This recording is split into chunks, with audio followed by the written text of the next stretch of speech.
It's time for an inside look at the most powerful motorsport on the planet. WFO Radio, NHRA Nitro. It's the most exciting sport on earth as far as I'm concerned. Take a walk through the Nitro pits as we go one-on-one with the stars of drag racing. Hi, I'm Courtney Forrest. I'm Tony Schumacher. Hey, you're with Matt Hagan. This is Ron Capps, Matt Hagan's personal friend.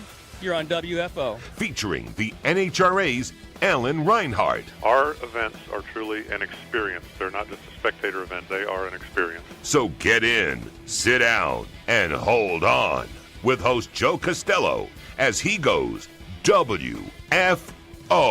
Thanks, brother. Always love being on WFO, baby. Nobody brings it to you better than you, brother. Now crank it up. It's time to go WFO. Here's your host, Joe Castello. What's up, NHRA fans? Welcome back to the WFO Radio NHRA Nitro podcast. If it's your first time listening to this show, we encourage you to click subscribe. We've got great guests, including John Force Racing's Robert Hight, who won Funny Car out there at the Winter Nationals. We've got Kalitta Motorsports' Doug Kalitta, who derailed the Capco train in the final round. Steve Torrance storming to the final, and Doug Kalitta winning on a whole shot, pedal fest, explosion fest, whole lot going on in that final round. We're going to speak with Doug Kalitta about it. We got both Lucas Oil Top Alcohol winners, Shawn Cowie and Brian Hough, going to talk about their wins. Cowie with unbelievable, ridiculously quick 5:15 elapsed times, three of the quickest runs of all time for a supercharged car, and Brian Hough hires Jonnie Lindberg to tune his machine. So you're going to hear those winner views on this edition of WFO Radio NHRA Nitro. I'll give you my stories at the tail end of the show.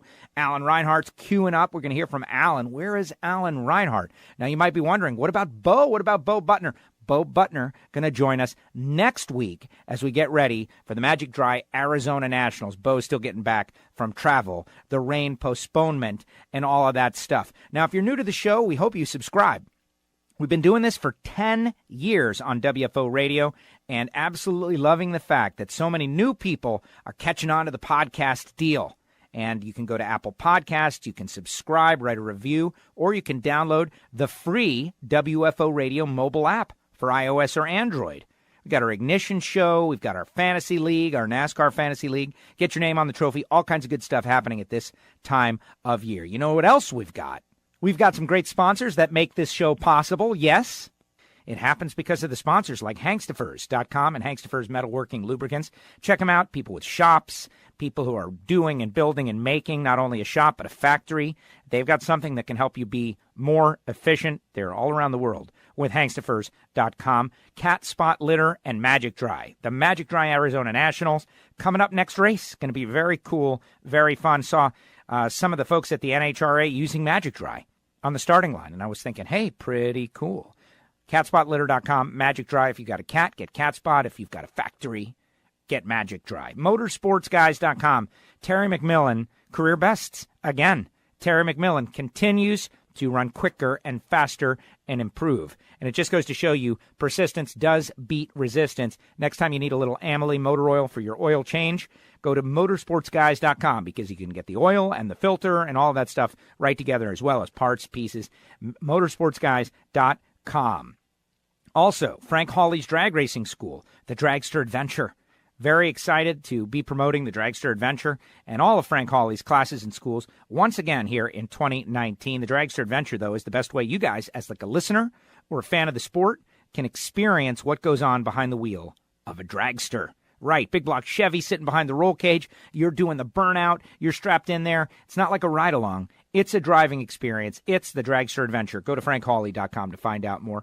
The School of Automotive Machinists and Technology, samtech.edu. Let's face it, there are so many jobs and different things you can do with your life, but if you've got a passion for cars, doing and building and making, becoming a high-performance engine builder or machinist might be one of them. And the folks at samtech.edu can get you started. You can become a CNC machinist. They can help place you. Go to samtech.edu. And, of course, Rodax Coffee and Grills.com, hot sauces and spice rubs and everything good to make your life better off when you're grilling on the weekends. And, of course, I start every day with a little Rodax coffee from RodaxCoffeeandGrills.com. Check it out. And what I love is hearing from the listeners who try some of these different things, whether it be the Dragster Adventure or some Rodax coffee, and absolutely love it. And finally, audible.com/WFO Nitro. That's audible.com/WFO Nitro to start your 30-day free trial. All right, let's get into it. Joining us now, he is the voice of the NHRA, and he is not in California anymore.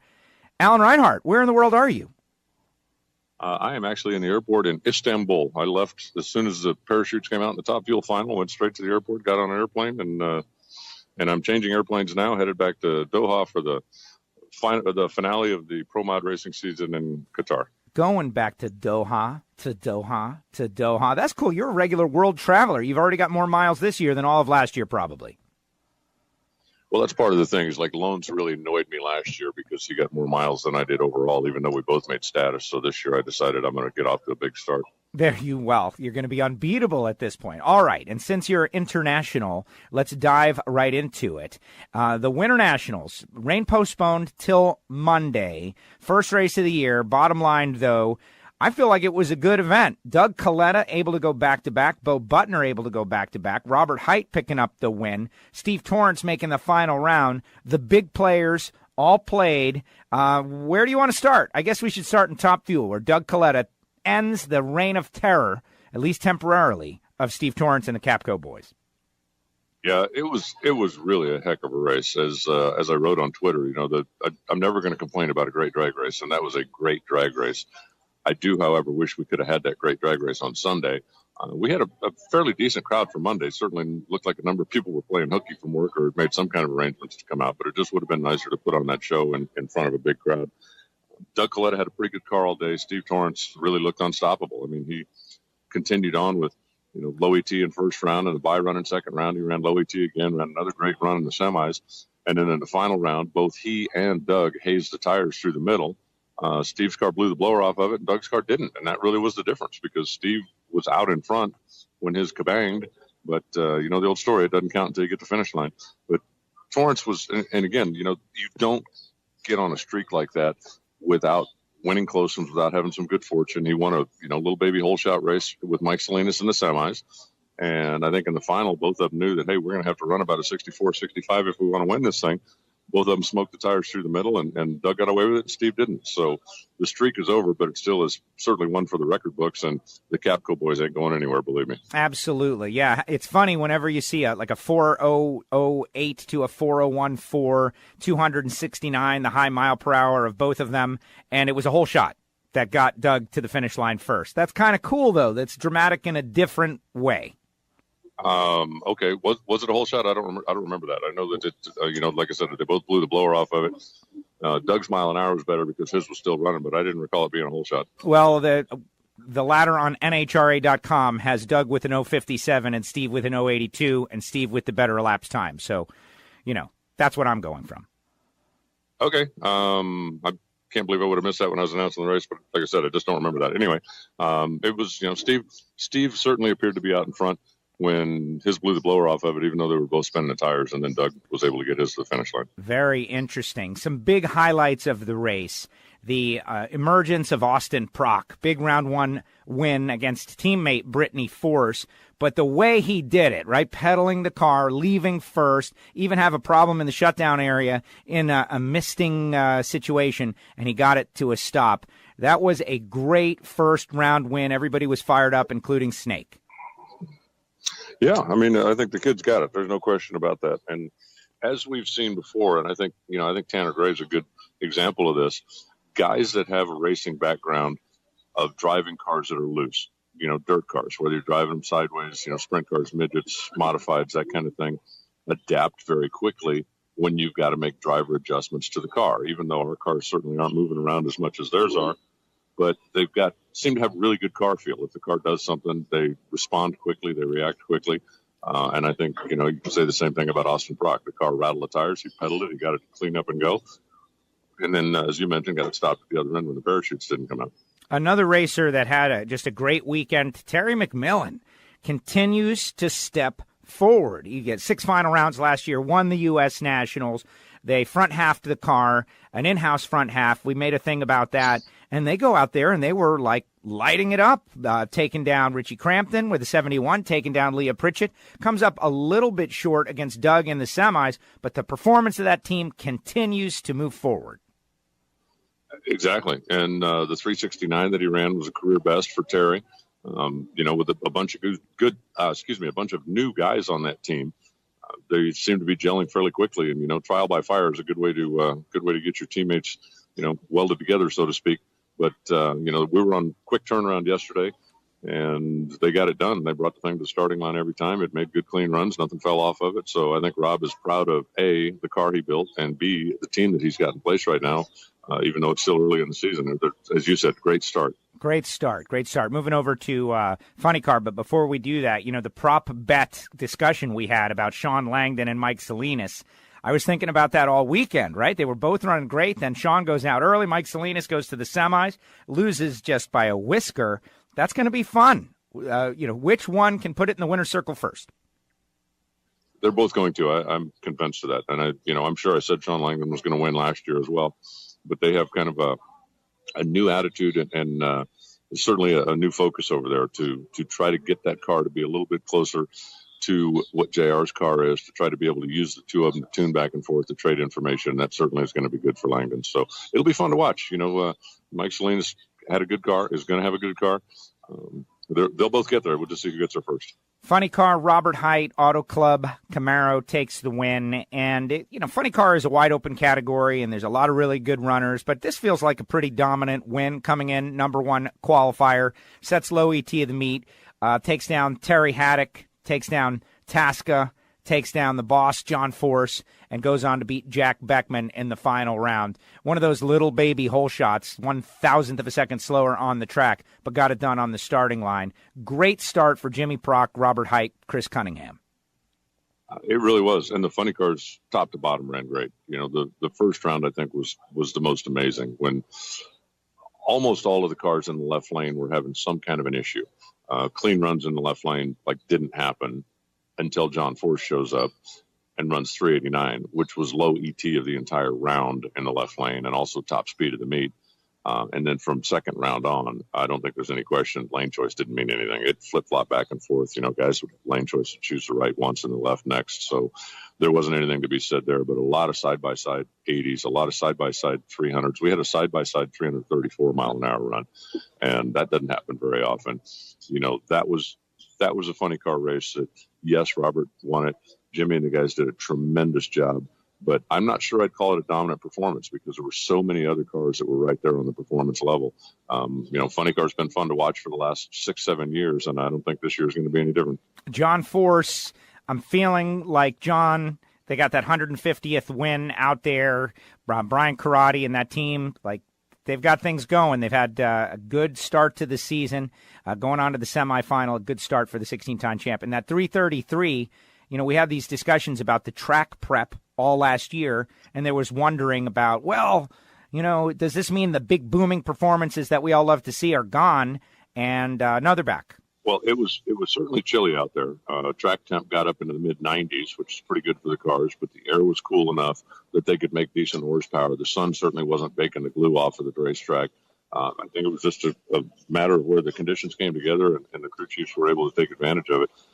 I don't think we're going to see as many 330-mile-an-hour runs as we have seen in the past 5 or 6 years, but they're certainly still going to be out there. And I'm okay with that because then now when you see one, it'll be something special. And, special moments are what we live for. Absolutely. Jack Beckman, an excellent run. Just Funny Car Eliminator, so wide open, just top to bottom. You can see that, and they all have a shot. They're a bunch of good teams. They all got a shot. All right, let's move on over to Pro Stock, where Pro Stock, great full field, and the less is more kind of thing seemed to certainly take place out there at very least. Roger Brogdon, the number one qualifier. Roger showing no rust in his return, which is very nice. But storming to the final round, Bo Butner and Jason Line. And Bo is able to really have a successful race and go back-to-back. Yeah, there were a couple things in Pro Stock. One, the field really opened up after the first round. The first round was ridiculous. Roger Brogdon had a two-step malfunction, so he staged and left before the tree was activated when he tried to bring the motor up on a two-step. both Jake Coughlin and Greg Anderson had some kind of a starting line issue where the car didn't go 5 feet under power. I mean, they pulled in staged, and when the tree dropped, the car basically quit. I think one of them ran 25 seconds and one of them ran 32 seconds just rolling down the racetrack. Erica's Erica. She, a couple of really good reaction times, and car was strong. But end of the day, ended up being a couple of the KB-powered machines. And Jason's car was broke when he started it. And sitting in the tower when they fired up the two, you could hear Jason's car pop when he tried to start it. And it was a little bit late firing up. And then, everybody was really paying attention when he did finally get it started and rolled forward in the burnout. And in the burnout, it sounded okay. But about the time he put it in high gear, it started pouring smoke out of the back of it. Something definitely let go, and it was Bo's race from there on out. So, the guy who in the last year was going to retire ends up picking up the first win of the season. I'm going to shout out to Steve Graham for getting his first round win. Jeff Isbell with the Mustang out there got a lot of attention. Kenny Delco, great starting spot for, the best starting position that he's had in a long time. And Kenny Delco was doing an engine experiment. They had a Chris McGahey motor in one car and the Iaconio motor in the other car. And as we have, I've lived the pro stock world long enough that, you get to a point sometimes where, the engine guy's going, dude, you got plenty of power. I don't know what your problem is, but it ain't power. And the guys working on the car are going, we're doing everything we can, and we just don't have enough power. And the only way to solve that equation is to get a motor from somebody else and see. And that's what they did this weekend. And, sometimes it goes one way, sometimes it goes the other. There was Matt Hartford a couple of years ago when he was running Warren's motors. Warren was convinced that they had plenty of power, and Matt felt like they were doing everything with the car and couldn't. Warren even came to the racetrack a couple of times. I'm sure you remember that, working on the car and trying to straighten them out. And he finally went to Matt Hartford finally went to Richard Freeman. He said, look, man, I got to know one way or another. He said, can I get a motor this weekend? And the car was better. And even Warren was surprised, but, Warren is pragmatic. He's like, okay, my motor's not good enough. I need to go back to work. And that's what he did. So sometimes you do those motor swaps and find out that, yep, something's definitely wrong with our car. And sometimes you do those motor swaps and find out that, okay, our horsepower is a problem. And I think that'll be a wake-up call to Frank that he's got to get back to work and try to get his motors to pump up a little bit. Absolutely. And, the more motors you can get out there, the more data and the better you'll get. Great event. On to Arizona.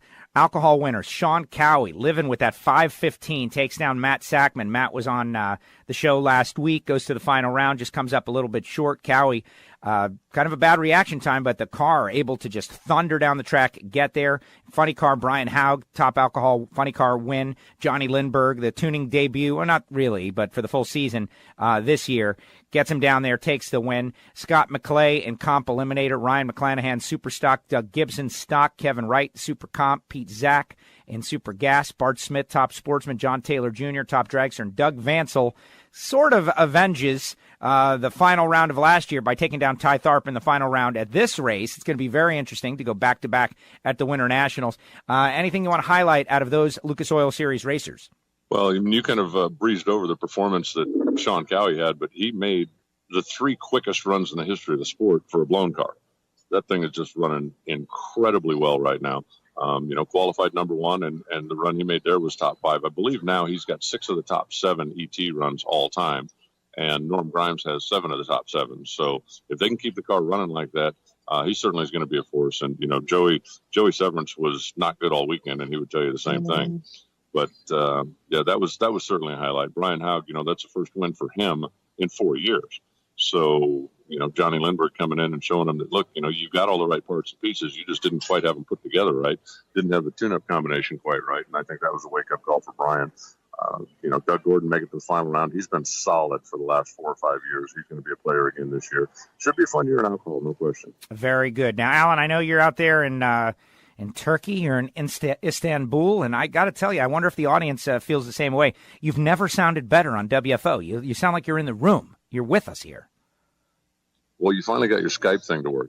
My technology has been, perfect and light years ahead the whole time. And, of course. You're the one that's always been doing the 2 cans with the strings routine. So Don't reveal our secrets here. No, you're so true. You're so true. You sound, listen, I'm chasing a buzz in the studio the past week or so. You sound better than like ever before. All right, Alan, have fun out there in Doha, out there in Qatar, the final race of the year, and getting some updates on what's going on in Pro Modified. Very interested. But next week, you got to be back because it is your home race. You got to do a preview for your home race, the Magic Dry Arizona Nationals. Yeah, I definitely look forward to that. And, as excited as you seem to be that I'm traveling the country right now, I'm just flat tired. I literally left when the shoots came out, blasted out to LAX, was worried I was going to be late, get on the flight, and then I've been in the air for the last 14 hours, and I still got 5 to go. So I'm not excited. I'm tired. Well, listen, but you're getting those miles, and you're getting way out in front of loans, and that's what really matters. Right? Yeah, there is that. That's what keeps me going. That's what keeps me going. All right, Alan, great job as usual. Thank you so much. All right, Joe. Thanks. Talk soon. There he goes, the voice of the NHRA, Alan Reinhart. Going back to Doha. Doesn't work quite as good as Cali. But this guy is racking up the miles, man. Reinhart racking up the miles. He was in Qatar not long ago, a couple weeks. And that just tells you everything you need to know about Alan Reinhart. And does he like to fly? Or does he love drag racing? That he's willing to sit in the tube for that long. Twice within 3 weeks. Can't wait to hear the experience when he gets back, and I'll see him at the Arizona Nationals. It's going to be kind of cool, And if you're down that part of the country, Southwest, we hope to see you out there at Wild Horse Pass Motorsports Park. All right, coming up next on the show, Robert Hight. Funny car winner, won the Winter Nationals for the 4th time. And was it a dominating performance? Look, when you're number one, you set low ET and you win the race. I feel like it is. Now, the competition isn't that far behind. They're right there. It's very close. But all the major statistical points went to Robert. They had the best car. They won the race. Jack Beckman looked really good. Made the final round. What kind of year is it going to be? We're going to ask him. But what I am super curious to talk about is Don the Snake Prudhomme's involvement with the sponsorship hunt for Austin Prock and John Force Racing in general. I think there's big news there that's kind of unfolding for all of us as we, learn more about it. So stick around. Robert Hight going to be up next. But right now I want to tell you about Hangstifer's Laboratories and Hangstifer's Metalworking Lubricants. Dr. Hangstifer, way back in the 1930s, started the company. And now they are helping factories and machine shops and machinists all around the world because they can help you be more efficient in the shop. JFR, DSR, both use it. They support the Sackman brothers, who, by the way, Matt Sackman made the final round in Top Alcohol Dragster, and Zach Sackman made the final round in Top Dragster. So a couple of final round bound brothers out at the Winter Nationals. That is pretty cool. The folks at Hangstifer's have whatever your needs are to help improve your metalworking process. They also have more than 100 affiliates throughout the world. It's a global network that's integrated with their research and development and manufacturing facilities to offer the best service available. They've got local stock in a lot of areas. Here's the deal. Go to hangstifers.com to find out more information. Their products are engineered to increase productivity and reduce downtime without compromise to health, safety, and environmental requirements. Check them out, hangstifers.com. In the shop, improves surface quality, extends tool life, reduces production costs, and, of course, reduces waste. Very important if you're going to be in the machine shop. That's Hangstifer's Laboratories at hangstifers.com. Big thanks to them, and congratulations to the Sackman brothers for going to the final round of the Lucas Oil Winter Nationals. When we come back, Robert Hight after this. This is WFO Radio.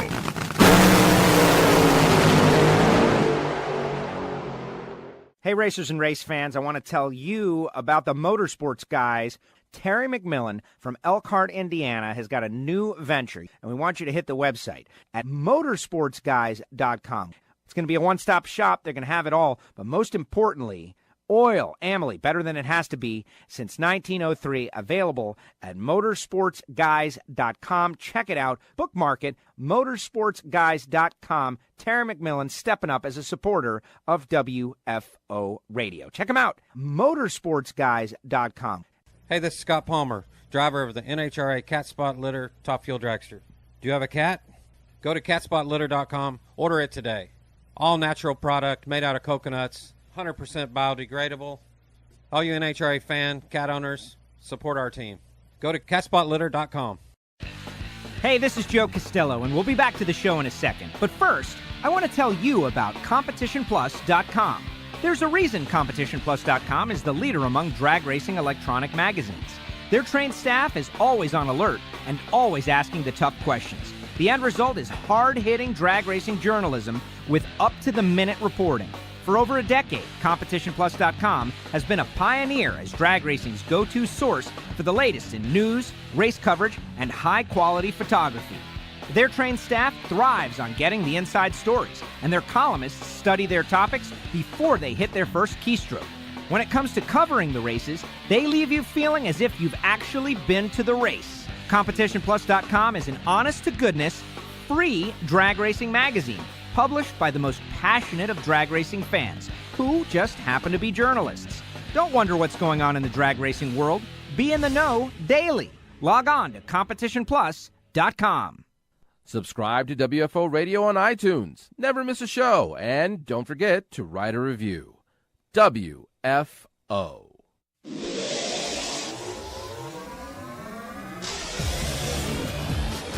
Now back to WFO Radio, NHRA Nitro. Welcome back to the NHRA Nitro podcast presented by WFO Radio. 10 years. That's right. We're in our 10th year, building to our 10th anniversary. Very excited about all the things we have got planned here on WFO Radio, especially on NHRA Nitro, the Ignition Show going really well. Hey, if you want to join our NASCAR Fantasy League, I know many of you are crossover fans, and you might not even be a fan, but you might want to try to get your name on our trophy. You can find out all about that by listening to our Ignition podcast, where we talk, NASCAR, Formula One, Haas Formula One, regular sports. The Sports Collision Show is part of that, and it's just entertainment, really. It's just entertainment. I know a lot of drag racing fans, like, you say the word NASCAR, and they're like, no, well, I get it, but it's just kind of in there, man. I think you'll enjoy it. Maybe you won't, but check it out, especially if you want to join our Fantasy League. All right, later on in the show, Brian Hough, Shawn Cowie coming up, Doug Kalitta, Top Fuel winner. Just seconds from now, Robert Hight. But right now I want to tell you about Frank Hawley's drag racing school and the Dragster Adventure. It has always been my goal, right? My goal to make drag racing fans drag racing participants. It's very cool that there's a sport that you can watch and say, wow, that looks fun, and then start doing it. And if you go to frankhawley.com, they've got a program called the Dragster Adventure that is perfect for you. Frank brings the cars, brings the safety equipment, brings everything you need.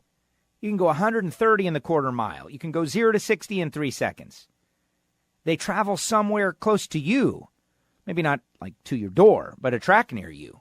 We're talking about Gainesville Raceway, an Auto Club Dragway in Fontana, California, Route 66 in Joliet, Illinois, Baytown, Texas, Woodburn, Norwalk, Reading, Pennsylvania, Fontana, California, again.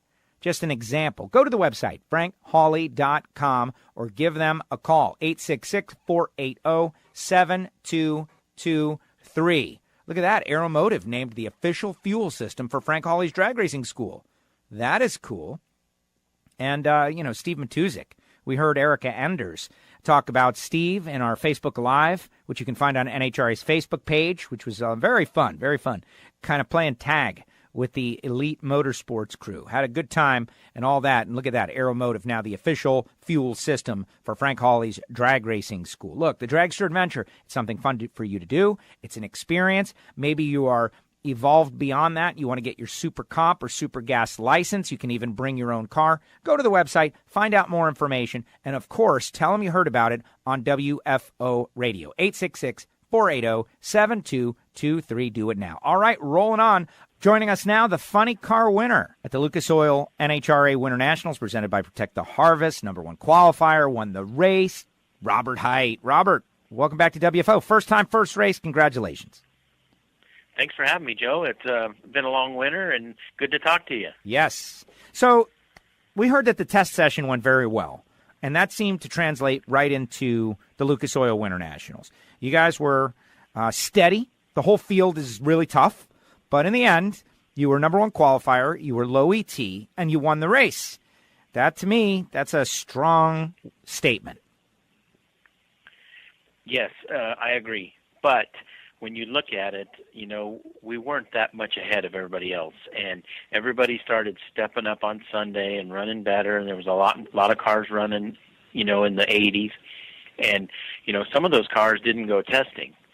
So they probably were using qualifying to just get things worked out because things change from year to year. Clutch discs, parts.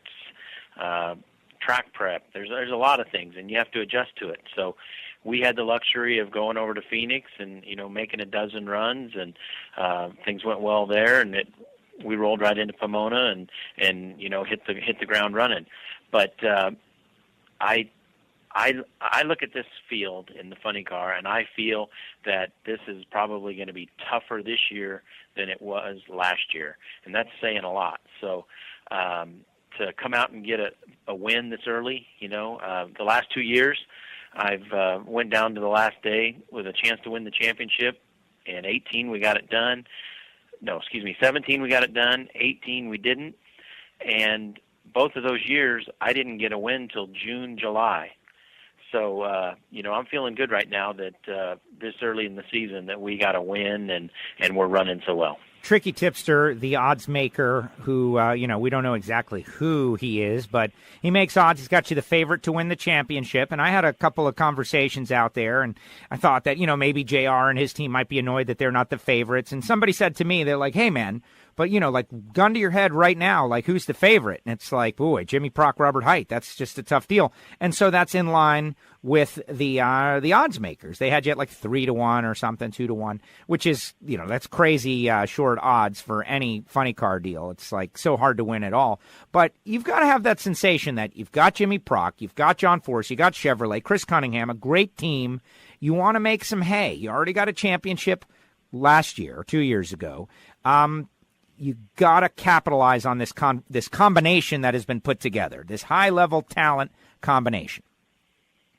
Oh, without a doubt. I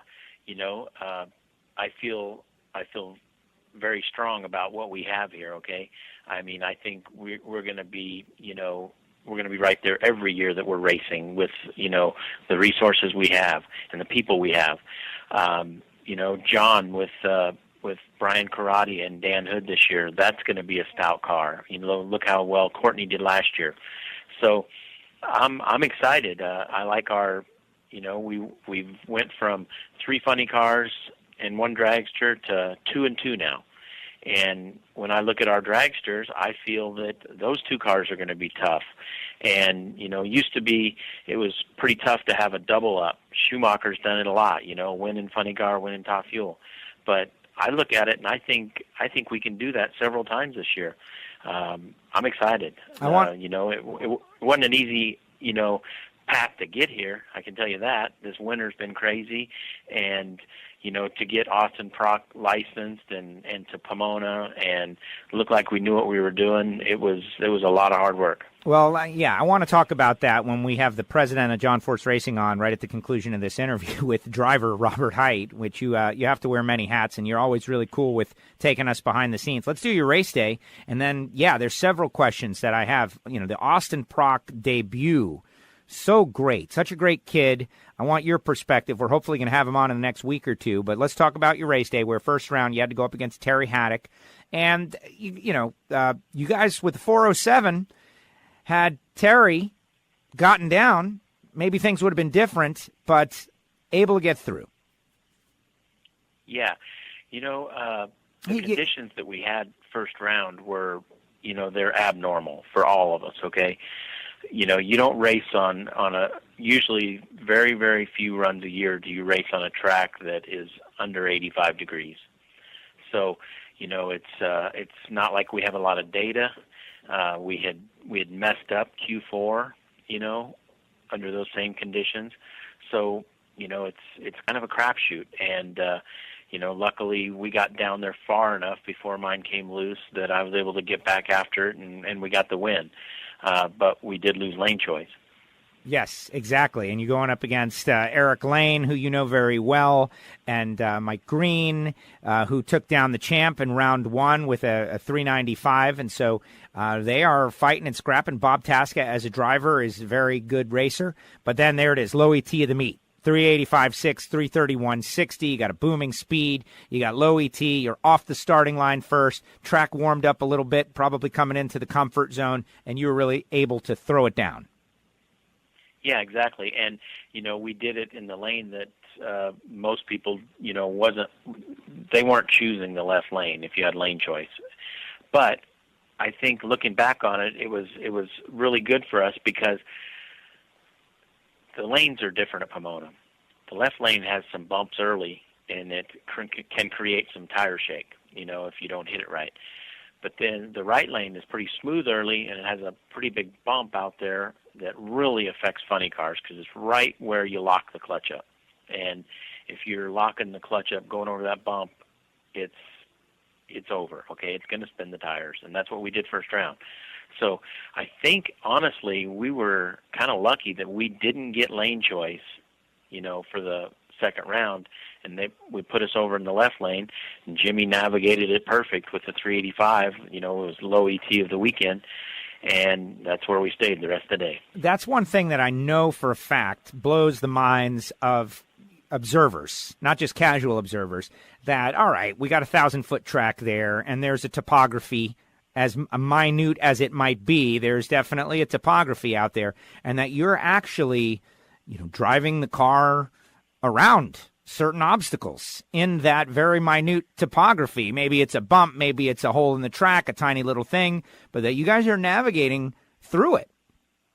Yeah, not that you can always do that, but if you have it in your mind and you communicate well with your crew chiefs and your track guy like Lanny Maglisi, and he tells you, if you can be to the outside when you go over that bump, you have a better shot than being to the inside, so you have that in the back of your mind. It's like, okay, try to stay to the outside without getting too far outside. So, these things have a mind of their own. They don't want to go straight. So you got to horse them around and do the best you can, like you say, to navigate it and try to be on the outside if you can. Semifinals against the boss, John Force, who, hearing and thinking about your championship hopes, one thing that's exciting to me is that, John wants another championship and John wants more wins. And there's I see John Force has got a real shot this year with Brian Karate and the team, and the way he was driving the second half of the year last year, kind of sorting things out. That 330, 374 mile per hour is exciting just in general. We got big speeds back again. And now you got to go up against John. And he was able to, he would probably say steal a little on the starting line, but you were able to get around with a 388.3. Yeah, exactly. And that kind of goes back to the lane choice thing. We picked the left lane, and that's where he ran, I think he ran 87 or something the run before, and he was in the left lane, and that's where he had the big speed.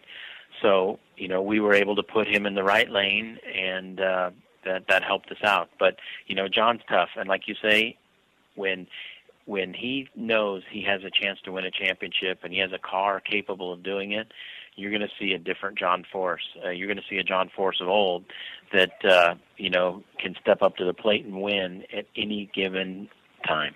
Absolutely. All right, final round. You got Jack Beckman has come through the field, taking down Phil Burkhart, Cruiser, Tommy Johnson, and now you got to go up against Jack and Dean Antonelli, another person who you have worked with and closely with, and so they're extremely capable. You get off the starting line first, 054 to 062. A lot of time has been spent on the whole staging, and do you take some, and do you not take some, and one thing that everybody seems to agree with most of the time is that in the final round, lane choice is not a factor. So tell me a little bit about what you did on the starting line and the fact that you were able to get off first, maybe factored in. It was a couple of thou on the bottom end.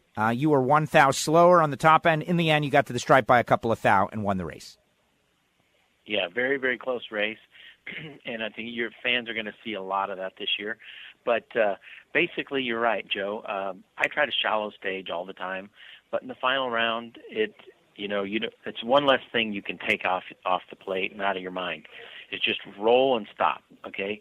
And if you do it right, you'll give up 100th or 200ths, and it makes your reaction time look a little better. But I think maybe it also helps you, focus on the tree more. Whereas if you're really trying to bump it in there and you're working the brake to try to be as shallow as possible, that's another task you're doing. So in the final, you just want to roll, stop, see it, and hit the gas. And that's what I was able to do. I think based on the numbers, Jack and I had both probably rolled in about 100th. Our cars were evenly matched, and I was lucky enough to get the win. But I didn't know I got the win.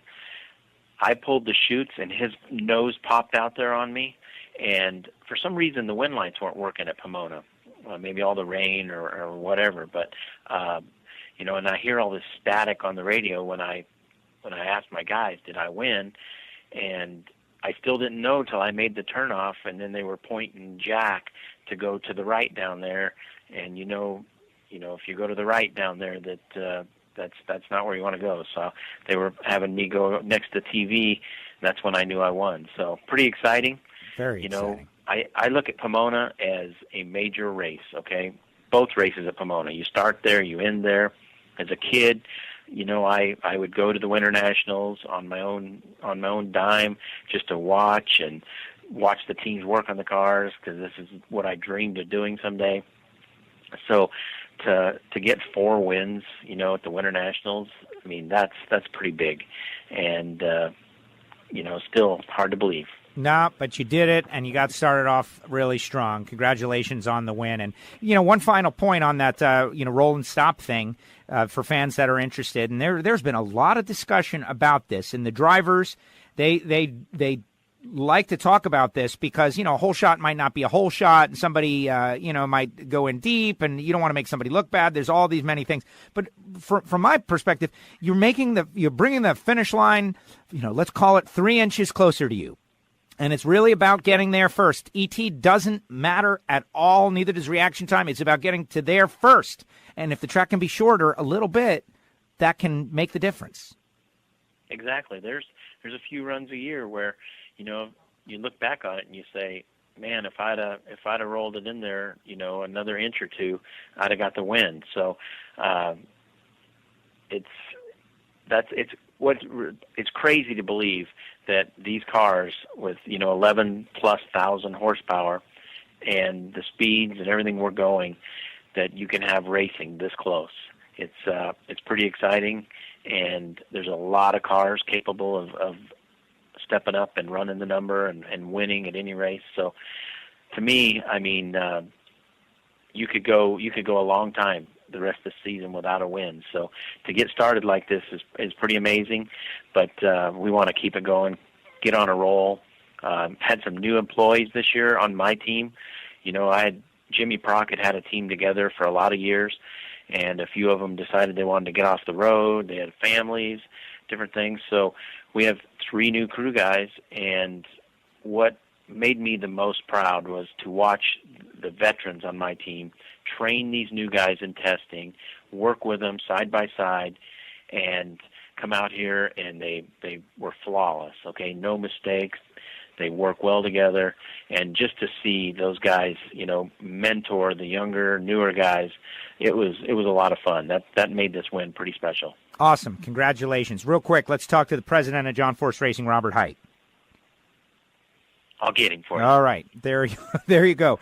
I want to talk about Austin Prock, but I want to talk about John Force in that, John has been trying to put something together for Austin, and John came over to me at one point during the race and just kind of whispered in my ear that it was Snake who put the deal together. And then he brought me over to the car and showed me the Snake head on the dragster. And, I know the close-knit relationship of all of those guys. Like, there's a whole Southern California, like, Nitro secret family that is going on out there. And I think it is great and it's cool. But for John to have Snake factor in that way and help locate a sponsor and put him on the track through coolness, by the way. Yeah, Force need. So then I go over to Snake. And it's like, hey, tell me the story. And he gave me his version of the deal. And then we were able to relay it to the crowd. But just for John Force to be the guy who said all those years that he was chasing Don the Snake around the country, like a hero, to have that hero then help his team directly with a sponsor and put a young guy that I know John wants to help elevate in the sport, like that whole combination and calculus I'm describing. Like, how cool is that for John Force? It's unbelievable for the whole organization to have, Snake believe in our team, to go sell it to, a company. And, he's real good friends with Austin's grandfather, Tom Prock. And, he knew that, we were having some trouble with funds and that we were probably not going to run the whole year. And, he gives us a call and says, hey, what's it going to take to run the kid the whole year? And we told him, and he said, let me make some calls. And next thing you know, he had put a deal together. And what amazed me, though, is kind of, hinging on this deal is Snake being a part of it, coming to the races. And he's pretty excited about that. I mean, we were on the phone with him this morning, and he was telling us what a blast he had being out at the track again and, actually having a purpose to be at the track, not just, being there to, to spectate. He feels like he's a part of this team. So it's pretty awesome. Wow. And we know how successful he was. We know how successful John has been. Man, the two of them together, wow. Well, exactly. And I think this is a story that's kind of just emerging. I know when John told me that, and then I went and talked to Snake about it, and then we've kind of publicized the fact that he was involved, heavily. The gravity of it, wait a second. So, and I would love to ask Don about this, and I plan to, because, sometimes maybe his perspective on it might be differently, but it sounds like Don the Snake Prudhomme is back actively involved in the sport of NHRA drag racing with a team. How much and how, that is for us to see. But would you agree with that? Don the Snake Prudhomme is back involved in NHRA drag racing with a team? Yes, he is. Yes, he is. That is so great. And, he is, I think I've learned a lot from John, and I feel that I can learn a lot from him. I think Austin will be able to learn a lot from him. He's a cool cat. I'll tell you that. And just the way it's pretty funny to hear him negotiate with somebody versus John negotiating. I mean, they are such different styles, but they both get the job done. So it's pretty cool. Well, that is great, Robert. That is great. Now, obviously, Brittany with David Grubnick and Advance Auto Parts, there's a lot of change there. Grubnick, a world record-holding crew chief, really had a great year last year. And coming in with a lot of his guys, I saw Nacho on the team as well, though. So some John Force guys, some Grubnick guys. Tell me how that came together. He's the hot shot that's out there right now, and I believe still at the front half of his learning curve. I think Grubnick's got even more upside down the road. Without a doubt. He approached us, that he was wanting to make a change. And, we were wanting to run our own parts, okay? We have a machine shop that produces everything that we need to run a race car. And, we were buying from Allen, which that paid off too, okay? It did, because we won a championship with him. And Brittany got her first win with him. There was no complaints. That was a great deal for us. But when you start looking at the financial side of this and the amount of people that you have to employ to produce parts for 3 cars, it doesn't take any more employees to produce parts for 4 cars, and then it's more profitable. So it made more sense for us to run our own parts, and that's what we decided we were going to do. Grubnick said he didn't have any problems running our parts, and that's the direction we went. And I'm impressed with him as well. Jimmy Prock is impressed with him because none of us have ever worked with him. He is very brilliant with math and the formulas and everything that he's come up with over the years. He's a genius. And to work, they've already worked side by side with Jimmy and the rest of our crew chiefs, karate. There's just good chemistry there. But I'm pretty impressed with the few amount of runs he's made at testing and at Pomona, and to get that car to run 369 on Friday, I was pretty impressed. And there's a lot left, and a lot more for him to learn with our parts, because they're different. Okay, our stuff is different than what he was used to running, but he can adapt, and he's already shown that he's adapting. That is great stuff. Robert, thank you so much for joining us on WFO Radio. Arizona is next, the Magic Dry Arizona Nationals. That is a very interesting and unique facility, a cool track, race 2, getting going. But the Gator Nationals on the horizon. I'd like you to talk a little bit. We might end up talking to you next week after the next event, or we might just talk to you before Gainesville. But just a little Gator Nationals preview, the 50th. We've really been building to this all year long. It's going to be one of the biggest events ever, I think. Oh, I do too.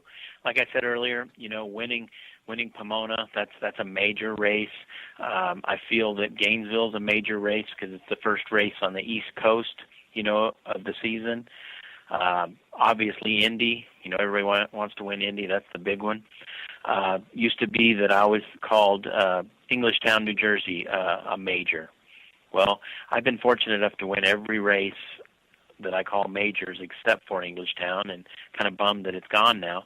But I've had a lot of success at Florida, at the Gator Nationals in Gainesville. So this is being a big year, the 60th anniversary. Can't wait. The fans are going to be, it's going to be awesome. We just got to have good weather. NHRA just spent a ton of money redoing this racetrack, all concrete. And, boy, if we get some conditions, this is going to be fast, and can't wait. The last time you were there, that double body explosion with Hagen and just the craziness of that moment, I don't know if that had anything to do with, like, little bumps in the track or other stuff, but I'm hoping for a smooth facility that brings us back to our heyday where we can, set records or at very least expect some of the best performances that these cars are capable of. Without a doubt. And I think we're going to have that. NHRA is going to, they've stepped up, spent the money, and they're doing it right. They know what a racetrack's supposed to be like, and I can't wait to see it. And what I really can't wait is to see those stands full of fans. There's going to be a lot of legends there. Prudhomme's going to be there with us. He's got a lot going on. But the Hall of Fame induction, into International Drag Racing Hall of Fame, it just makes for an incredible event and an incredible week. So we're going in a week early because we have a new sponsor, Cornwell, that they're having a big tool fair. So we're going to spend a little time down in Florida in March. There you go. Robert, thank you very much. Congratulations on this big win, the Winter Nationals starting off 2019 in a big, big way. And thanks for delving into the team as well. Always like to ask you the question since you are, obviously making some big decisions. And the thing about Snake, just the coolest. We need to make that a very known fact because Snake is back in a big way. Thank you so much. All right. Thank you. Thanks, Robert. Robert Hight with us here on WFO Radio. And let me tell you, moments like that are why I do the podcast, to dig deeper and find out information that is just super cool. Here's the headline. Don the Snake Prudhomme returns to NHRA drag racing in active role with John Force Racing. It's kind of a long headline. Don the Snake returns. How about that? That's the story. And seeing Snake out there on the starting line, caring about what's going on, meaning vested. He's got a car out there with the snake on it. That is awesome. That is a great story. And, there's a lot of stuff that happens that is just lost in the context of the event. But I want to tell you a quick story. And it's just something simple. Something simple. And don't get me wrong, I'm not betraying any trust I do not believe. But I'm standing on the starting line, and John comes over and just, gets in my ear, telling me something important, right? And it's just like, hey, want you guys to know that this deal is all Snake. Snake made this happen. And without Snake, the deal doesn't happen. And I just want you guys to know that. And I'm like, great. And he brings me over and shows me the snake on the car. He's like, look, man, he's on the car. And right away, I'm thinking to myself, wow, John has got to be so happy and so proud. This is such a great moment. And I'm just happy for John Force, and I'm happy for Austin Prock And I'm happy for Snake because he gets to be back involved in drag racing in a way that matters and is significant, helping a young star that we've all wanted to see, right? So then there's Snake. He's leaning on the rail. Looking cool, of course, by the way. It goes without saying. So I kind of sidle up to Snake, and I'm like, hey, I heard that this is kind of a deal that you put together. And he's like, yeah. And we just talked about how we would discuss it. And then later on, we did an interview on mic about it, and it was just really cool. But now hearing Robert, because information kind of comes out in stages, right? John and then Snake and now Robert. Like, here's how it's happening. Here's the story of what all went down. And Austin Prock goes out there, wins his first round. And the kid is loved by so many of his peers because he's a positive energy. It's obvious. Positive kid. Seeing his dad up there, caring, like, not just about going out there and winning with Robert, but about, like, that's my kid out there. Like, that's just fun NHRA energy. That's what it's all about. That's the sport.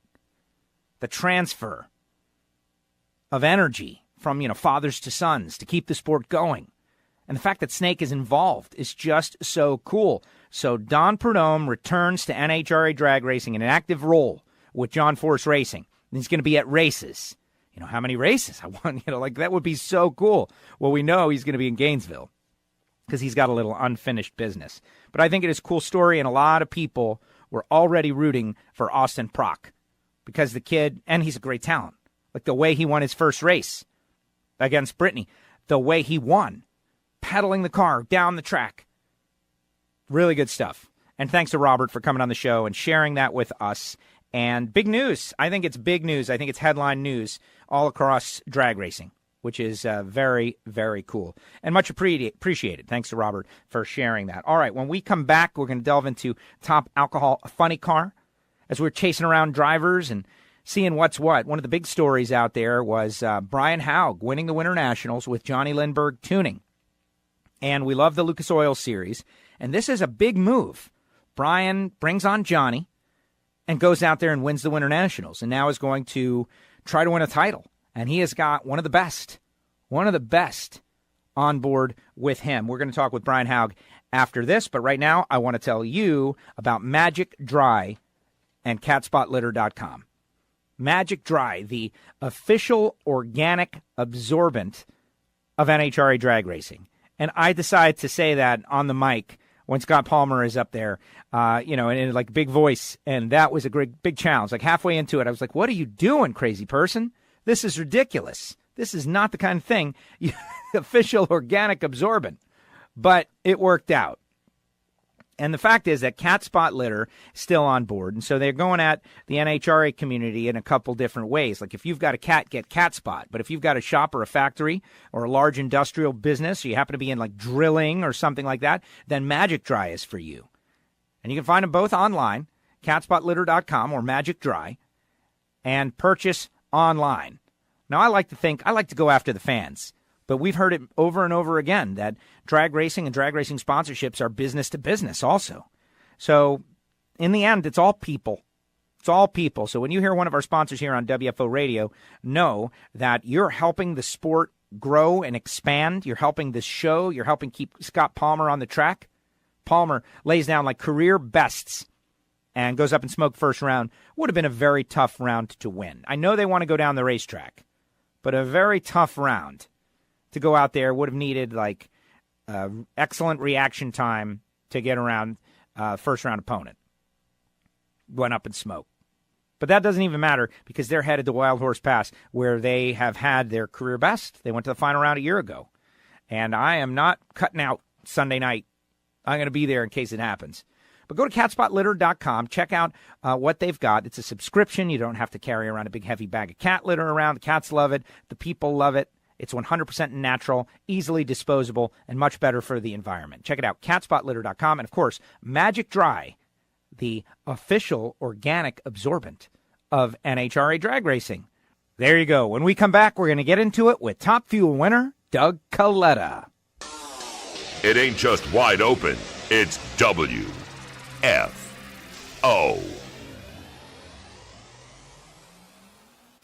Hey, WFO radio listeners, if you're in the northern part of the country, I know you're freezing right now. You know what would be great? A hot cup of Rodax coffee. Maybe a little hot sauce, a little spice rub for that food you're cooking in the oven. Check out RodaxCoffeeandGrills.com. They've got over 40 single original coffees to choose from, plus custom blends like Bang the Blower and WFO Radio. Their coffee represents the top 5% of coffee grown throughout the world, and it's all roasted fresh per order. They've got limited edition, seasonal, and rare micro lots. They've got exotics. Go to RodaxCoffeeandGrills.com or just pick up the phone, 817-924-6821. Keep your ear out for those WFO holiday packs. Depends on the holiday what the deal is, but Marvin is wheeling and he is dealing. 817-924-6821 for RodaxCoffeeandGrills.com. Start your education at full speed with the School of Automotive Machinists and Technology. Accelerate your career as a high-performance engine builder with classroom instruction and practical hands-on experience in the lab, on the dyno, and at the track.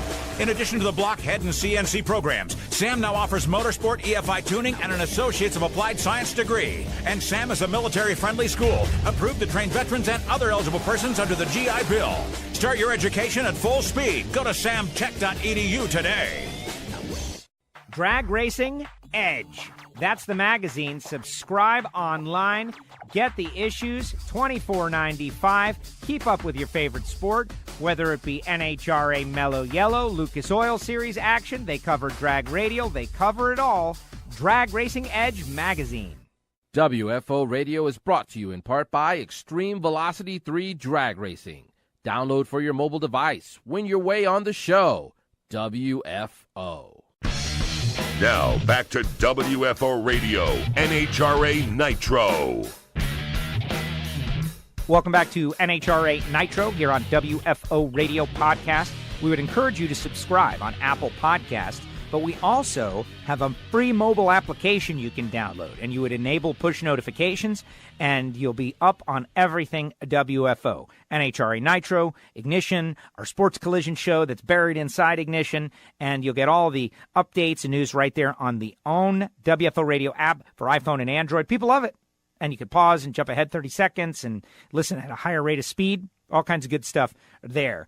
And I'm real happy. It was one of our big initiatives in 2018. We're going to continue to grow in 2019. Doug Kalitta, just seconds away here on WFO Radio. But right now I want to tell you about motorsportsguys.com. Yes, Terry McMillan, another career best, motorsportsguys.com. Go to the website, open a browser, wherever you are right now, open a browser, and bookmark the site. Because sometime soon, you're going to need oil and a filter for your next oil change. You might need some Amalie motor oil. Maybe you need Amalie motor oil for your Top Fuel dragster. Who knows? It comes in 70 weight with Molly. That's the Pro Racing Oil. Pro as in P-R-O, an acronym for Professional Racing Oil. Imagine that. It's all available at motorsportsguys.com. That 70 weight oil with Molly is used by many professional drag racers. Of course, Terry's using it to run his career best, 369. Helps avoid those drop cylinder moments, saves bearings and crankshafts, and provides more compression for better ring seal. If it works on a Top Fuel dragster, it'll work in your car. They got 2050, 1030, 520. Plus, you can get the filter, all at motorsportsguys.com.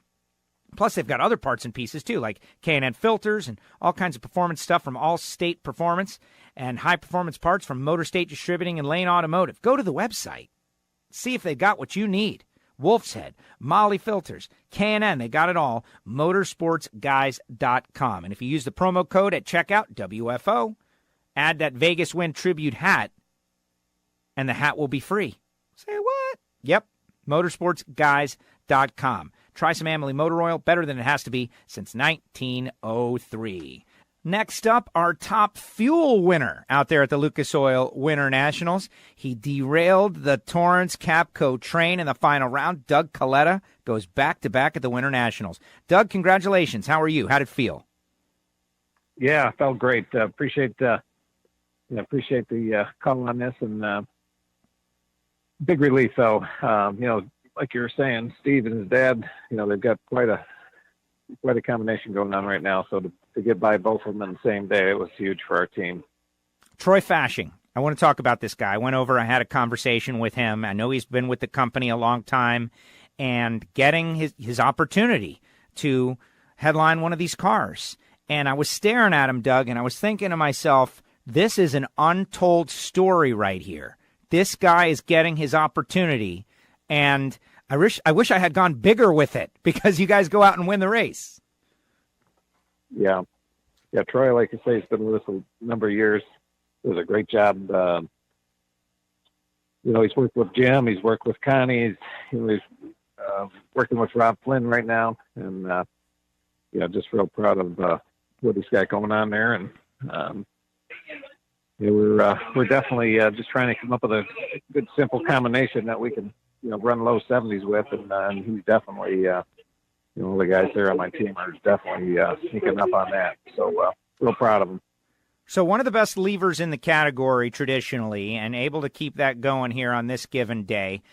First round, Scott Palmer turns the tires, but it would have taken a lot to beat you. You're 053, 70 with a 7, first round on a very cold, challenging racetrack. You were one of the few to get down on Sunday morning before the rain came. Yeah, it was incredible that Southern California and getting rained out on a Sunday. It was.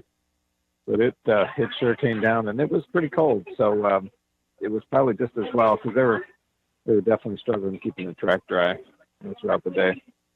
The second round, you got to go up against Billy, and the driver won it for the team. Billy Torrance, 367.0, a mammoth run. If you were an 048, things might have been different, but you're able to get around in a very close race. Yeah. Yeah, that was huge. To get by any one of those Capco cars. Is, for us, after the thing those guys pulled off last year, they're going to definitely be tough this year, and that's what I was thinking going up there. I mean, we've got to just give it our best here, and fortunate to get by those guys for sure. Low ET of the meet. When you beat low ET of the meet, you're doing something right. Yeah, and you're able to do it. Semifinals, Terry McMillan, who is just on an incredible ascent, getting quicker and faster every year. He's able to outrun you by a couple of thou, but the consistency you're talking about, it's there. 70, 71, 70, and you're driving getting even better. 043, and you take the win light. Yeah, I have to admit, Terry's car, he ran that 69 the round before, so he's really getting that thing figured out. I mean, they're going to be forced to be reckoned with for sure this year. And that's I think, how well he would definitely nice to get by Terry, and he got me at Indy and at Indy run. So we were definitely wanting to get that win for sure. Drivers never forget, do they, Doug? It was right there. No. You ain't lying. All right, the final round, the epic battle. Steve Torrance is trying to, he's already got history on his side with the perfect countdown, but he wants to get that longest ever round streak. He would have had to have gone into the Arizona Nationals, gone a couple of rounds, and you guys stopped him. You're 057, he's 082, and technically it was a hole shot, but you both had all kinds of problems. Take me through the run. It had to be crazy. Yeah, I mean, I think I kind of staged first and it left good. I've never seen him, and we're about 700 feet. My car starts smoking the tires, and and I thought it was over with. But then he didn't go blowing by me, so I just left it to the floor. I mean, it usually, when you're that far down there and it's starting to drop cylinders and whatnot, I mean, trying to pedal it is probably, I've never had a lot of luck, so I just left the thing to the floor and it just held on. It was incredible. I mean, the thing managed not to blow up, which, with the Nitro engine like that, and that kind of abuse, it usually isn't good, but it held in there. And, just real happy to see that win light. I mean, I was missing the win light all day, but I did manage to see that one, and what a relief, to finally get, finally stopped Steve on that incredible run that he had. I mean, certainly it was epic. I mean, for, go to that many races and go that many runs, it was amazing, but I'm just glad we were able to stop those guys for sure. Yeah, you're now going to be the answer to a trivia question. Yeah, that's a good thing for sure. I'm definitely on the right side of that one. Yeah. Now, the Kalitta Motorsports has had a lot to cheer for lately on the funny car side. You've got to feel really good to kind of get some back on the Top Fuel side. I know you're all one team, and certainly watching the guys celebrate on the starting line, the traditional mosh pit, everybody's happy, but to balance it out, the dragsters kind of had a challenge in the countdown last year.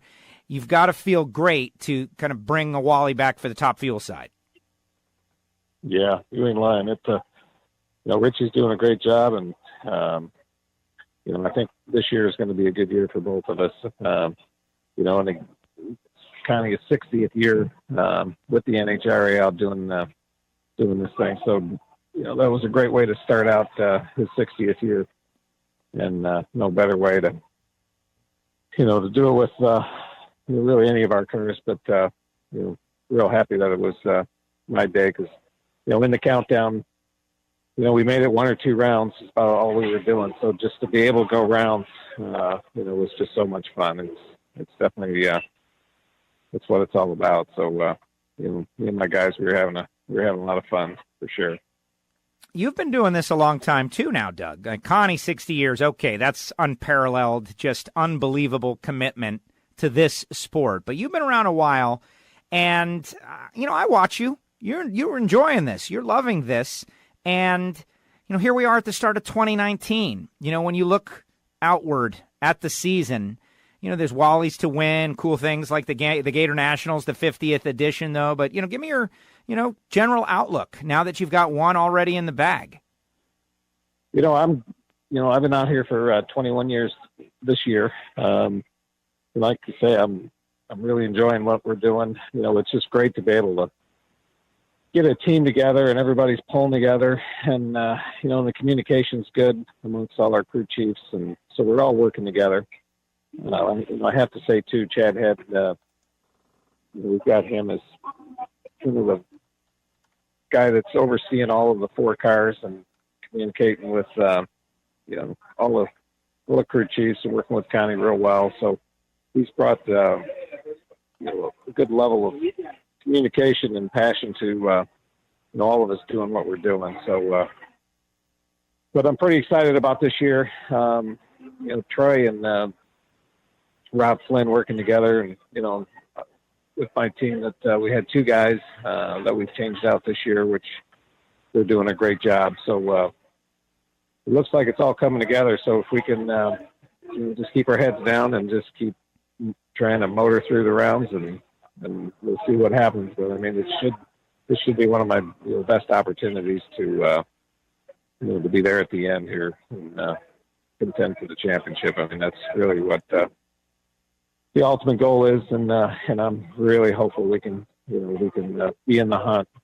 More than anything, I just want the opportunity to be there and see what happens, and not be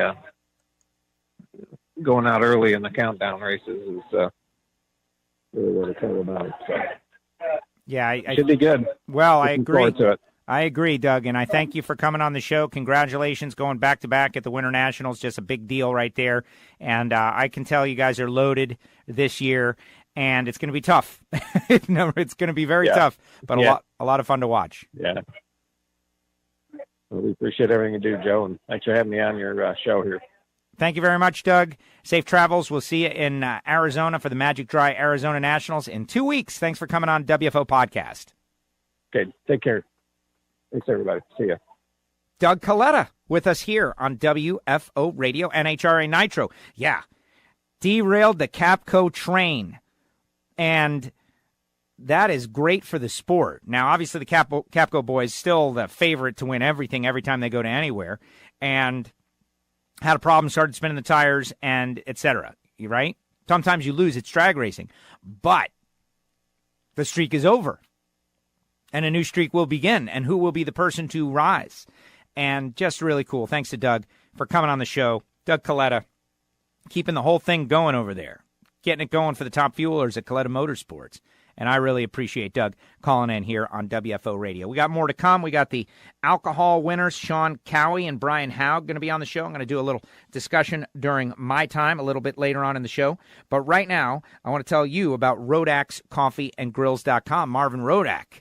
Oh, yeah, Marvin has got the hot sauces and the spice rubs, and he's got the coffees. He's got it all going on. Look, he started off in auto restoration, and the story is the pot of coffee would always get crusty. And he said, man, there's got to be a better way. How many great stories have you heard that started out like that? Go to the website, RODAKS, coffeeandgrills.com, and check out what they've got, like the new Costa Rica Black Honey, like the Funny Car Chaos. They've got coffee mugs, they got grills, they got thermometers for grilling. You can even buy a full barbecue down there in Fort Worth, Texas. Swing on by. 817-924-6821. That's Marvin Rodak. 817-924-6821. Get yourself a pound of coffee. You can get it whole bean or ground. I always get mine whole bean because I like throwing it in the grinder. But maybe you want yours already ground. To me, it feels more like a science project when I'm grinding it up, right? Like I'm in a laboratory. I'm making my own coffee. But that's for you to decide. Bottom line, you will enjoy it. You will like it. It's better than the stuff you're getting at the grocery store or like when you get it fully done at one of these macro chains. It's like $6 a coffee. This is the better way to do it. 817-924-6821. Plus, Marvin is a great supporter of drag racing in general and in specific WFO Radio podcasts. So give him some love. And if you're down there in Fort Worth, Texas, swing on by and check out the showroom. Maybe you'll walk out with an unbelievable grill for your outdoor kitchen. 817-924-6821. That's Rodax, coffeeandgrills.com. When we return, we're going to hear from Shawn Cowie and Brian Hough back-to-back talking top alcohol after this. Everybody, listen carefully. Now you listen to me. Why do you listen? WFO, you guys are number one. Honest. Listen. You've been listening to WFO Radio for a long time now, and you hear these racers all talking about how much they spend, how much they travel, how hard they work, all to accelerate really, really quickly. Well, Frank Hawley and Frank Hawley's Drag Racing School has figured a way for you to do it at a fraction of the price, the work, the effort, the time. It is a fun experience. It's called the Dragster Adventure. Go to frankhawley.com and investigate. No ride along. You drive it. You are the driver. It's called the Dragster Adventure. Go to frankhawley.com to find out more and tell them you heard it on WFO. Get fired up on the WFO line. WFO, Joe. 954-889-6796. It's been an absolute joy to be a drag racing fan. Go wide open, and your call may be used on the show. Or preface by saying I'm not a Kurt Busch fan or apologist. I don't know where Greg Anderson's ego has gone, but I know one person that's going to be a big-time villain in pro stock. That's 954-889-6796. That phone line is always WFO. Hangstifer's metalworking lubricants. The folks at Hangstifer's on board with big racers like Antron Brown and Lucas Oil Series or sportsman racers in the Racing RV's Top Dragster category. And their number one goal at Hangstifer's is to increase the productivity in the shop. You got to go to the website and check them out. And so go to hankstiffers.com to find out more information. We're happy to have them on board, happy to have them helping our WFO radio listeners in their shop. Hangstiffers, metalworking lubricants, trying to make you a little more efficient in the shop. This is Jeff Rice, a.k.a. Deep and Hot. I just want to let you know that NHRA Nitro is probably the best coverage of NHRA drag racing, period. How can you not like a 3.5-hour broadcast with all the winners specifically for drag racing? WFO rules the airwaves. Now, back to WFO Radio, NHRA Nitro. If you're just finding WFO Radio Podcast, one of our shticks or bits or whatever you want to call it is that the winners win their way on the show. The Mellow Yellow Series winners, I don't book them after national events. It's part of winning. You win your way on the show, and that's why we call them winterviews, because they're winners and they're being interviewed. You get that, right? Of course. So Bo Butner will be on next week. We couldn't get him this week, but thrilled to have Doug Kalitta speak with Doug about that big final round. Wow, how great was that? And, of course, Robert Hight and all the great stories, and Robert telling us about Snake. That's the kind of stuff you hear on WFO. But also, we love to delve into the Lucas Oil Series ranks with the top alcohol cars and give them as much love as possible. If you're a fan of the alcohol ranks, we encourage you to share these segments. Post them on your Facebook page. Retweet them when the Twitter account sends them out. All that stuff, because that's how we're going to get to know these drivers. We got Brian Hough and Shawn Cowie coming up just seconds from now. But right now, I want to tell you about samtech.edu, the School of Automotive Machinists and Technology. Accelerate your career. That's right, kids. And young people and relatively young people and people just getting out of the military. The fact of the matter is Samtech can teach you and help place you in the field of high-performance engine building. Like, think about it. You might want to become a CNC machinist. You might want to become an EFI tuner, or at least know how to do it. And the folks at samtech.edu can help you. High-performance engine builder with classroom instruction, practical hands-on experience in the lab, on the dyno, and most importantly, for all of us, at the track. Big supporters of the Samtech Factory Stock Showdown, and we're going to have more information about that as we get closer to the Amalie Motor Oil NHRA Gator Nationals. They've got block, head, CNC programs. They've got Motorsport EFI. They're expanding their campus. They also offer an Associate of Applied Science degree. They're a military-friendly school. They train veterans and other eligible persons under the GI Bill. Go to samtech.edu, and if you go there, be sure to tell them you heard about it on WFO Radio Podcast. Let them know that you heard about it here. I really believe that there are people out there who are listening that are thinking, what am I going to do with my life? Maybe I'll go get a job and I'll work in a cubicle, and I'll take this piece of paper from over here, and then I'll deposit it over here, and then move it back. I think there are a lot of people that might end up doing that. Or there are some young people that say to themselves, no, I want to build horsepower. I want to dream, I want to build, I want to create. I want to work for the aerospace industry. I want to work here, there, but do something that I love all the way. And the folks at samtech.edu have already placed so many people who have gone through their program right where they want to be.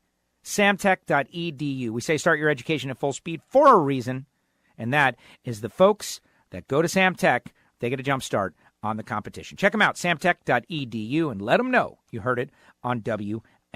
All right, time to get into it with our top alcohol winners, and we're going to start it off with top alcohol dragster, where this man won the race in dominating fashion. Quickest run ever for a supercharged car. He joins us now, Shawn Cowie. Shawn, welcome to WFO. Wow, congratulations. Thanks for having me. 5:15, 3 of the quickest runs in the history of supercharged machines on the planet. How'd you do it? Man, it's all my guys. Norm Grimes, he's a legend in tuning the, blown alcohol cars. He's the guy behind everything. My crew turning all the wrenches to make it happen. I'm just the guy that gets to drive the car. So, I owe all the credit to them. Now, you say that, and the driver does his part sometimes. Sometimes the team does their part. Sometimes it's a combination of the two. But I want to go back to last year. You guys have been on the ascent, and felt like you had Joey Severance on the ropes for a while, but then he comes out on top once again. When you guys went back to the house to reset after last season, what did you do? What did you say? What did you think of for this season? Well, our game plan, was for this year is to race smarter. Towards the end of the year last year, we got really aggressive, and they kind of bit us a few times. We had a parts failure at Indy where we broke the blower belt, and kind of from there it just kind of went downhill, and that's when Joey started ramping up, and well deserved to them. They got a great team behind him as well. And, of course, a 4-time champ, it's going to take a lot to knock him off the top. But judging by that 5:15.1, 279, you guys are bringing everything you've got to try to make that happen. A Winternationals win starts off strong. It definitely was a way to start the year. We weren't definitely trying to run teams. The weather and everything, the track conditions, just everything was just there. Sunday made me really nervous. I was kind of really happy it rained all day, because there was no sun on the racetrack. But coming out Monday and having the track conditions the way they were kind of fell in our favor. Yeah, so round 2, you got to go up against Dwayne Shields. Dwayne, former champ, very tough. You're 0.99 and a 16. And your lights were a little like, I want to ask you, when you've got the quickest car on the property, you don't need to push the tree. Is that what was going on? No, during qualifying, I kind of got hung out, and I rolled the beams. So it's kind of in the back of my mind all weekend, and I really didn't want to lose that way by rolling the beams. So we made some adjustments on the car, and obviously, knowing having a 515 car, I didn't have to be super stellar, but I definitely should have been a lot better than what I was this weekend. No. I'm glad that my team made up for it. And if memory serves me right, you correct me, Matt Sackman, who you ran in the final round, who is still at the very front end of his learning curve, was the driver in the other lane. And so we speculated on the mic, like, were you angry or annoyed, or were you understanding that that's just kind of part of the process? It's maddening. Nobody wants to give up a run. He's been around racing. It's not his fault. He's new to driving, so I'll give him the benefit of the doubt. But in the final, I didn't want it to happen again, so I kind of took my time and kind of reflected on the reaction time. Yeah, but in the final round, how funny it works. You get by Dwayne Shields, you get around Chris Dempke, and now you got to run Matt in the final round. And I'm sure, or was it? Were you thinking about that qualifying run, like what could happen? Yeah, you got to put it behind you. So I was trying as hard as I could, but there's, it's in the back of your mind that, that it could happen again. And, Randy Meyer and them are great guys, and their teams are, top notch. I don't think he intentionally tried, hanging me out. I think it was just, he was trying to do what he was told to do, take it slow and easy. And, unfortunately I got the brunt of it. Yeah, exactly. But you're able to go on and shake it off and win the race. And so in the end, you're able to move forward and start a great season. The supercharged cars, it's crazy that they are limited in number, but so strong in performance. Why do you think that is? So many more Nitro cars, but the ones that do run the alcohol and the supercharger seem to be very successful. We pretty much have to run our car on kill all the time. There definitely is a lot more Nitro cars out there. I'm going to say it's probably cost. It costs a lot more to run a blower car than an A-fuel car. I'm just speculating. I've never owned an A-fuel car, but what I've been told is they get a lot more runs on everything than what we do. But, we push everything to the limit every single run, and that's how, the ETs and every mile an hour, happens. Sure. But I got to say, though, the way you race those cars, to me, and I'm not against the A-fuel cars by any means, but just having to be sitting on top of that thing while it's screaming on the starting line and shifting gears and all that, that has to be a really cool experience if you're a driver. Yeah, it's definitely a rush, revving it up, swapping feet, getting to poke buttons down the track. That's all I know. I've never driven an A-fuel car, so I don't know what the rush is on that. I'm sure it's pretty fun as well, but I've always been a blower guy and probably always will be. Yeah, unfortunate what happened to James Stevens out there, ended up in the trap at the end, one of the blower cars, going down. Fortunately, James was able to, get out and spend some time in the hospital, and hopefully he's going to, be back out there at some point. But it is like a small clique of blower cars out there fighting against these Nitro cars. There definitely is. It's sad to see James' car get wadded up in the net. I'm super glad he's okay. I'm sure they will be back sometime this year. No different than Marty Thacker last year crashing his car. It's a shame to see him go. Just not as many of them out there as the A-fuel cars. Exactly. So what's your schedule looking like this year? You said you're going to race smarter. Is one of the aspects of that where you're going to go? It seems like there's a lot of strategy that goes into selecting a schedule when it comes to winning a championship. There is and there isn't. My biggest thing is I want to go places I've never been. I always pick a new track every year. And this year we're going to try Gainesville out. So I'm pretty excited for that. But, we don't look at who's at what race. We just go there to each race and kind of just do our own thing. And usually every race there's great cars no matter where you go. So, there's no real ticking for us, just kind of what we want to do on our bucket list. There you go. And the Gator Nationals, the 50th Amalie Motor Oil NHRA Gator Nationals. That's a special one. The best of the best are all going to be there to try to win that one. And it's going to be tough sledding, but if you do it, you'll have done something special. Yeah, I'm looking forward to it. I've always wanted to go, so, being able to do it this year, I'm excited. I just can't wait to go.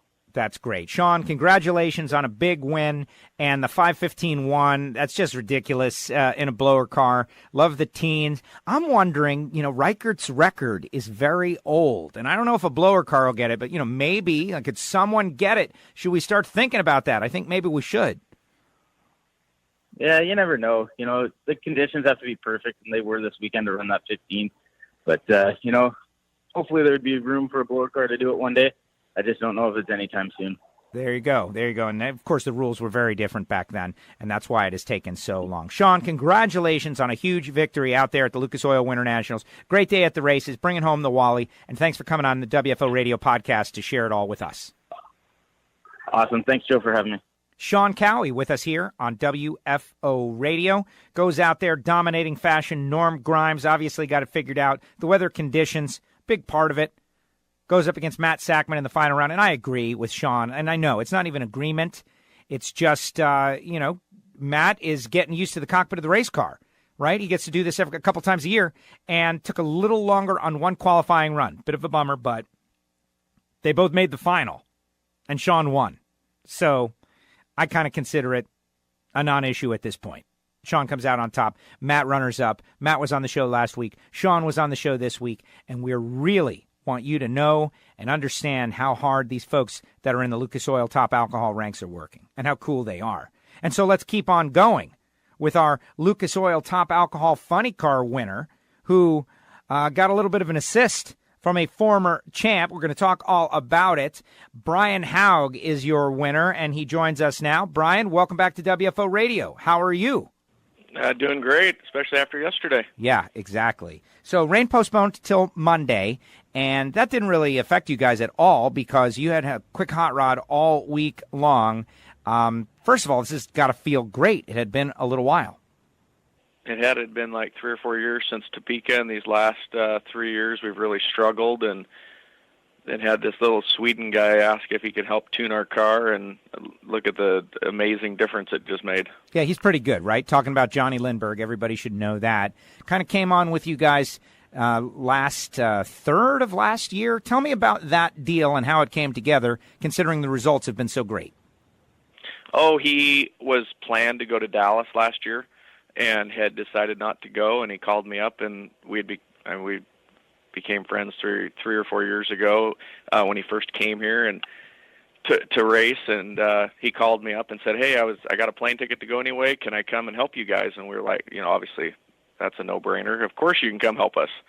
And we struggled with a crank trigger problem, and then we went to Vegas and Pomona with him, and that was like a little trial period to make sure that he liked us and liked our crew and see how we did. And after Pomona, he says, hey, if you guys want me, I'd love to help you guys next year. And you jumped at the opportunity, and the rest, as they say, is history. Yeah, we didn't hesitate on a decision like that. Two-time world champ. Have a national champion come and offer to show us how to make it happen. Exactly. And because prior to that, if you just look back, say the last 5 years, we went from, say, 7 or 8 years ago, we were about a 560 car, and then you look at the last 3 to 4 years or 2 to 4 years, we became a 550 car. Well, when you're a 550 car, you're racing cars that can go in the low 40s. You're still not in the same ball field, and but he definitely got us in that ball field, didn't he? Yeah, absolutely. And let me ask you, look, the fact of the matter is there are some people out there who, for whatever reason, ascend to the highest levels. And Jonnie is one of those guys. He's also a great personality, one of my favorite people out there, always says hi, positive attitude all the time, like living the dream totally. And to get him on board. But is he using the same parts and pieces? Has he just kind of like streamlined and straightened and did his thing with what you had? Or did you have to go out and get different stuff? Nope, he said we weren't too far off. He says our BAE stuff can make power, and he just took what we had, and he says he put his Lindberg power in it, and just tweaked everything that we had, and we put his fuel system, and he did make changes to the car, say from where it was at last year, but did he go and say, hey, your BAE motor won't work? Absolutely not. He said, you can do just fine with the BA motor. I don't want to cost you guys a ton of money. Let's work with what you have. He Lindbergified your machine, and it certainly worked. So you show up at Pomona, and solid runs through qualifying. You're able to get that bye run first round. That's a big deal. Oh, well, yeah. I mean, the best part about qualifying was it came out of the trailer, and we were in the right lane and hit some bumps, and you hit some bumps, and it bucks down the track from three-quarter track on, and it still runs a 548. Was pretty impressive. And then we went into the left lane, and just before I joked with him in the morning and said, hey, let's figure out how to pick up a 10th. And he's like, okay. and so it was that. I mean, shoot, it's that easy, and he says, okay. And we go out there, and just before he started the car, he says, you better be ready. And it runs a 539. I mean, that's like a dream, to get into the 30s with an alcohol funny car. Yeah. And it was easy. I mean, like we didn't get back, and there weren't any hurt parts. And we got back, and everything looked beautiful after running 539 to where I would have thought you'd had to burn pistons out of it to go that fast, Before we go any further, Brian, because this is like the Jonnie Lindberg commercial. You got this guy locked down for the season, right? Yep. Okay. Yep. Mindy and I. I mean, that's what we're so thankful. I mean, he wanted to come help us, and he says, "Hey, your guys are good. They're fast." He goes, "I watched you guys turn the car and have it ready to roll back up to the starting line in like 44 minutes." He said, "That's impressive." And he says, "You've got all the right parts. You have the money behind you to go to whatever events we need to go to. You're a team I want to help." And my wife and I are super thankful that he wanted to help us. Well, that is great. And so first round, you're unopposed, and you put up a 542.9, and then second round, you had to go. Well, go back first round. He says, "Hey, I'm going to slow it down." Of course. And we're just going to go down the track. Okay, so I'm thinking, okay, we're going to slow it down. Maybe we're going to run a 48 or a 50. He slows it from a 39 to a 42. That's and it's super smooth, And you're laughing. You've got to be laughing to yourself the whole time, like, "Oh my goodness, this is great. What have I gotten myself into?" Well, it's crazy. Crazy. Second round. No, it's not. It's awesome, Well, I think it is, but I'm going to turn it on you in a few seconds. But you've lived up to it already, which is amazing. Second round, you get around Williamson, who put up a 60 at 256, and you just destroyed. But Doug Gordon's running well, too, though. This is not going to be like a cakewalk. There's not only Brian Hough out there on this given day. Doug Gordon looking really strong with that second round, 538.8 in the semis. Doug, with the bye run, you had to take down Shane Westerfield, who's in a new ride and a great driver, champ from 2 years ago. And your 548 takes down his 556, setting up a big final round, two best cars, you and Doug Gordon. Tell me about getting ready for that. Here you are. You're like, wow, first race out, going to the final round. But going to the final round, that's great and all, but you really want to win it. That's right. So, I went up there just to do my normal deal, and it definitely helped when just before the final round, he comes jogging back to the front of the car to let me know he wanted a little bigger burnout, and then he turns back around and says, "It'll run a 41. Oh. We got this." And I get to the end of the track, and the guys yell at me on the radio that we just ran a 41. How does he? Obviously, it says how good he is. Yeah, exactly. He has the confidence of our guys that our guys service the car, and that our guys were air free. They're always air free. They do not make any mistakes, and that's one of the things he wanted to watch for at the end of last year. And so obviously he knew they were air free, and he already knew his tune-up was going to run a 41, and it did, which was incredible. He left first by 2 thou ahead of Doug. Doug with a booming speed, 273.22, which is massive, but you got down there first, 541.2. Won the race, 269, and so complete the mission, which is to not let you bring on this great tuner. You don't want to let him down, and you guys didn't. You won the race. Yep, it was incredible. Yeah, and not only did we win the race, we get back to the trailer. There's not one hurt part on the bench. That's pretty important. So we just ran 39 to 42 pretty much every time, and not one hurt part. That's the best part of the whole deal. I spoke with Jonnie early in the weekend, and he was rocking some of your cool, sweat gear, like warm weather gear. And I was like, "Hey, this is pretty cool." And he's like, "Yeah, I work for swag. I work for swag." He was loving it. Yeah. Yeah, you should put those up on the market, man. Those were actually very cool. That's cool gear. It was fun, and the confidence that he brings in tuning the car is going to help in the seat as well. When they come around and want to know what pairings we want for round 2, and he says, "I want first pair," and normally I would say, "Hey, I want to do last pair." To see what the other cars do. And he's like, "No, I want first pair." Well, okay, why do you want first pair? Well, I want to show the rest of them how to do it. The confidence that he has is incredible. That is so cool. So, and we've seen this a lot. Like, I think about Mike Salinas in Top Fuel, who goes out and brings on Alan Johnson because he wants to know everything is perfect and the pressure to be on him. This is a similar situation with you in that, all right, now you got a world champion who is tuning your car, giving you the confidence. You're not content with just running alcohol funny car. You want to go out there and try to win a championship. And now, in many ways, the pieces are in place. And so, Brian, it's all on you. Is that how you look at it? You got it. Just got to do my job. And obviously, you saw it in my lights this weekend. They were, probably the average is better than I had any average of a race last year. So having him is going to make a big difference there too. Yeah, absolutely. No, and I see it. A 65 and not having to sit in the car and think about the tune-up or think about tire pressure or having Mindy look at the track and come back and, hey, what are we going to change real quick? And you have 3 or 4 minutes, to make that change. He's up there. He comes back and, him and Mindy are looking at the track together, but then he comes back and executes the exact changes that he wants to make.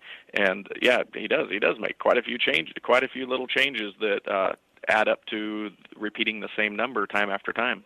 And you're learning through this process as well. You're not just like, going out and winning races. Like, your experience is compounding dramatically. Just like this one race, it looks like you've gained a lot. Oh, yeah. And it's fun. And that's the deal we have, is that he's like, hey, I used to do it like Frank did, tune it and drive it. And is it a way better path to go down to have somebody else tune the car and you drive it? Oh, yeah, it's so much nicer. But he said, hey, we got to pay attention here, because there might be a race that I can't go to because Head's running the funny car, or there might be a time I can't leave Head's pit to come over to your trailer, for us to get ready for the next round when we're running at the same event. So, yes, of course I'm paying attention, and he's teaching me everything so that, if he can't leave his pit and come over, we don't miss a beat. Well, that is very important, especially if you can run for a world championship. And I want to focus in a little bit on that, Brian, because you've been around for a long time. You always have first-class operation and everything. But there's a lot of top alcohol funny cars out there that are just great quality machines. And we talk about the time, when Frank was dominating the category. Then Jonnie came in for a couple of years, and then it's been like a rotation. And I love the fact you're not just content to be one of the funny cars out there, that you're trying to pull yourself up. Oh yeah, that's for sure, and it is tough. Obviously, it's tough to tune these things, and there's a lot to learn, and there's just obviously he's just shown me how many little things that you can turn the screws to that obviously make a world of difference. And when we have a guy like that that's offering to help lead us. If we can go down that path of a championship, obviously, yeah, we're right in there with him, ready to go for it. Well, you got a great start already. Okay, next race. What's up? Where at? Probably Las Vegas. I asked Ross, our truck driver, if he could leave Pomona and stop by Gainesville on his way to Oregon, and he laughed and said, "Whatever you want me to do." So we'll have to see how that works out. Okay, so you just told us one thing, but you also told us another thing. Well, isn't Gainesville on the way home from California to Oregon? Yes. So we'll have to just see what happens there. We have like about 4 weeks to make a decision if we go there or not. Well, okay, and the reason you say that, for everybody to understand, look, they know we've been talking about this 50th Amalie Motor Oil NHRA Gator Nationals, and if past is prologue, there's going to be special stuff for the winner, like cool wallies and cool things, and if nothing was special, just winning that historic mega event is worth everything unto itself. It's going to be a tough field, obviously, but whoever comes out of there as the winner is part of drag racing history, and that sounds like it's part of the motivation. Yes, it would be fun because I remember when I won the 50th anniversary at Pomona in the Alcohol Dragster. It was a huge ordeal. It was fun. It was in the middle of the year, and I think the Gainesville race is going to be just like that. Absolutely, maybe even bigger because we've got more experience. Brian, thank you very much. Congratulations. Thanks for coming on WFO and giving us a debrief on your victory out there at the Lucas Oil Winternationals. We wish you luck all season long, and whenever you win, plan on coming on WFO and giving us a little debrief. Sounds good. Let's hope for a good year. Thanks, Brian. Thank you. Bye. Brian Hough, preceded by Shawn Cowie, with us here on WFO Radio, your alcohol class winners. And very happy that we continue to ramp up our coverage of the alcohol ranks. And I had a great time out there with Dennis Taylor and Will Hanna on the mic, just delving into the alcohol ranks. Really terrible about James Stevens, and just glad he was able to get out of the race car. That's always tough. We always talk about Auto Club Raceway, one of the shorter tracks on the tour, and just, what can you say? A horrific bummer. But hopefully James will be back, and the cars, they're replaceable. But the drivers, we love them, and they're not replaceable. And so thanks to Shawn and Brian for coming on the show. And that brings us to the tail end of the show, right? My Time, the My Time segment. First, I want to tell you about audible.com/WFO Nitro. Start your 30-day free trial if you like audio entertainment.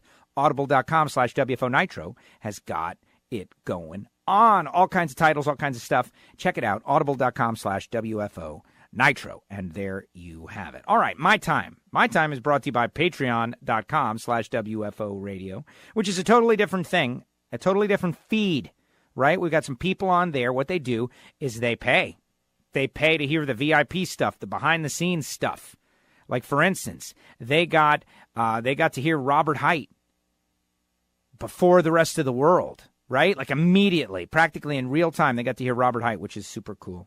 And a bunch of different stuff, my thoughts on many things. And actually, I use that crew, the group of Patreons, as a sounding board. Like, what do you think of this idea? What do you think of that idea? What do you think we should do about this? What do you think we should do about that? But now that they've already sounded off, I'm going to give you guys the same opportunity. When we have Ed Federkyle on in Competition Eliminator, and he goes to number one qualifier and wins the poll, number one qualifier, and we have Matt Sackman on, and he goes all the way to the final round, runners-up in the event. But we have them on, we predict that of all the racers out there, who's going to have a good weekend. What's that called? Right? Is it the WFO bump? Is it like a blessing? What is it? Is it random luck? Your thoughts. Email me, joe@WFOradio.com. Also, we still encourage everybody to record your thoughts and opinions into your mobile device. Every iPhone has got something called Voice Memo. It's like a voice recorder, voice memo. There's apps you can download and record yourself. Like, hey, Joe, congratulations on 10 years of WFO. And you email it to me, and I can play it on the show. I want everybody up to speed on that this year. All right, here are my thoughts on the Winter Nationals. Yeah, bummer, it got rained out, okay? Bummer. Rain postponed. First of all, it wasn't even rained out. It was rain postponed till Monday. And, yeah, that's terrible. But if you really think the past 2 years, we haven't had a lot of rain. And so it's just math. It's bound to happen. Now, in Southern California, where it never rains, that is a little weird. It was cold. It was wet. It was damp, which is unfortunate. Let's hope this is the only one of the year. I did love catching up with everybody. It's like coming back after summer break. You're back at school, and everybody is sharing the My Summer Vacation stories. What did you do? Where did you go? And I noticed something that was pretty uniform. Everybody worked their tails off all winter break long, like busted their butts. And I know I did. It was a nonstop working, trying to get down everything. Every loose end, every nail that was up, you had to bang it down, get ready, because you knew where you're heading back out. Spoke with Erica, spoke with Alex Laughlin on our Facebook Live on NHRA's Facebook page. And they just worked and worked and worked. By the way, If you haven't seen that, Laughlin is hysterical. It's raining out. He puts on a white Glad garbage bag. I don't know if it was Glad. I shouldn't give them the love, right? A white generic 13-gallon kitchen garbage bag. Cuts a hole in it, and he's wearing it as a shirt. And it was very funny. The kid's got a sense of humor. He's got a sense of improv. And we went with it. And it was funny. He kept pulling it down and puffing the shoulders out. It's a laugh. It's worth a laugh. Now, I was disappointed. Some of the people commenting on there, like, what is wrong with people, man? But I shouldn't even bring that up. Shouldn't even bring that up. Like, what's up with the negativity? We've been talking about that a little bit on the Ignition Show, how the power of negativity outweighs the power of positivity by like 1,000-fold. There can be 500 people saying, man, this is great. And the one person's like, and you want to know why. Why don't you like that? What's with you? Kind of an interesting thing. I got to do the pre-race, at least the modified pre-race. Please rise and singing of the national anthem. We had to present the champion's jacket and ring to Matt Smith in the Mellow Yellow Pro Stock Motorcycle Series. All around, it was a start to the season. And I'm just looking forward to getting going, building some momentum. So many of our listeners out there had a great time. Now, stock and super stock, we had a good time. But again, it was kind of, we were not getting into a groove because of the weather. And that was unfortunate. I fully expect the Magic Dry Arizona Nationals to be a more normal event. But just like that, folks, we're rolling. We're going. This is it. I got to hear the call of the final rounds, Brian Lohnes, on the Fox broadcast. Such a great job. And very happy for Brian. Did I get to hang out with Brian? No. Did I get to see Brian? 1/10 of 1 second. He's been like vaporized from our lives. But he's out there, though. And I think that was cool. NHRA.TV, you're getting a rapid fire. Another example of how you got to chill, right? You got to chill.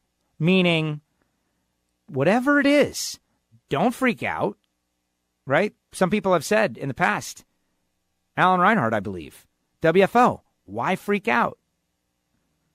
They're going to get it right. Here's the feedback on NHRA.TV. Ready? Switching over was a challenge for a technical reason that I don't understand. And I don't know that anybody understands. If you have the old product, NHRA All Access, which I've spoken with many people and we've agreed it worked 90+% of the time. To the new product, there was a challenge getting switched over. Once you're switched over, or the people who saw it fresh have had nothing but the most positive things to say about it. The stream, incredibly stable, that it was amazing. In fact, I should bring up some of the comments and quotes that people have brought up about this thing. Like it was that good, apparently. Now, I didn't get on it because I was watching it. I got to hear audio only on the airplane, getting on the airplane on the way home on Monday. But a lot of people said a lot of positive things about the quality of the stream. And that was pretty cool. Like here's one from our friend Neil. NHRA.TV is the future. No dropout in signal. Great coverage. Like there's just one example. Okay, so if you spent the entire weekend like, I can't stand this because I can't get switched over. I get it and understand your frustration. But look, a couple of days in, you're sorting it all out and you're getting a good product on the other end. Sometimes things go that way. And yes, I'm trying to calm and trying to ease and smooth and heal. That's what I try to do. Yes, there is no point in blowing your stack. Okay, I know a lot of people who listen to the show did not blow their stack and didn't even go to the internet and use profanity. But a lot of people did, boy. A lot of people did. The good news is, on the other end of the tunnel, it sounds like there is a really good product based on what everybody is telling me, what everyone is telling me. And I'm going to work this week to get all switched over. I know I have that challenge in my out my window. So there you go. Very interesting. A couple of news stories.